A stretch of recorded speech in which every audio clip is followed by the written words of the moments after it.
अस्सलामुअलैकुम वरहमतुल्लाहि वबरकातुहू।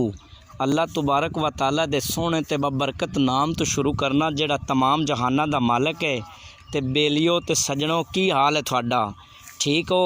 ते सुनियो गल इंज है भी अज जिहड़ी गल मैं तुहानूं दस्सन लगा ना, तुहानूं चस ते मज़ा ज़रूर उसी, लेकिन गल तुहानूं दस्सण तो पहले तुसी थोड़ी जी मेहरबानी कर ली करो। पता नहीं तुहानूं की है की नहीं है।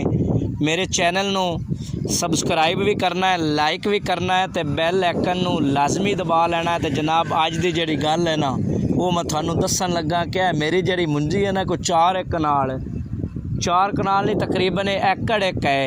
ये जनाब ना 1 किला है, तो ये पक गई है।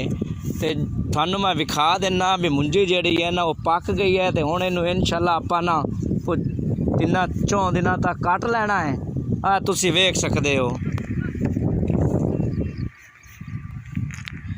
तो मेरे दोस्तां ते बेलियां नूं अगर मुंजी दे चावल चाहिए होवन तो मेरे नाल तुसी राबता कर लेना है।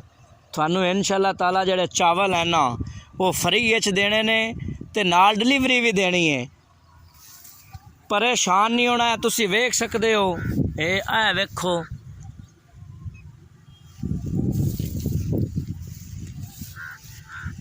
तुसी वेख सकदे हो जनाब, मुंजी जिहड़ी है ना तकरीबन पक चुकी है। इस मुंजी नूं असी पता की आखने हैं, इनू ना 60 आखते हैं कि 60 दिनों के अंदर अंदर जिहड़ी है मुंजी है ना, ये पक के तैयार हो जाती है। ये मुंजी लाई भी इस वास्ते आई भी चावल दे जड़े ना चावल बड़े महंगे हो गए हैं। तो मखा ना जल्दी ये मुंजी जिहड़ी है ना ला लवीए। दूसरी तो मुंजी लेट पकती है, तो ये ज़रा जल्दी पक जाती है। तो लाई तो अल्लाह की है, तैयार हो गई है।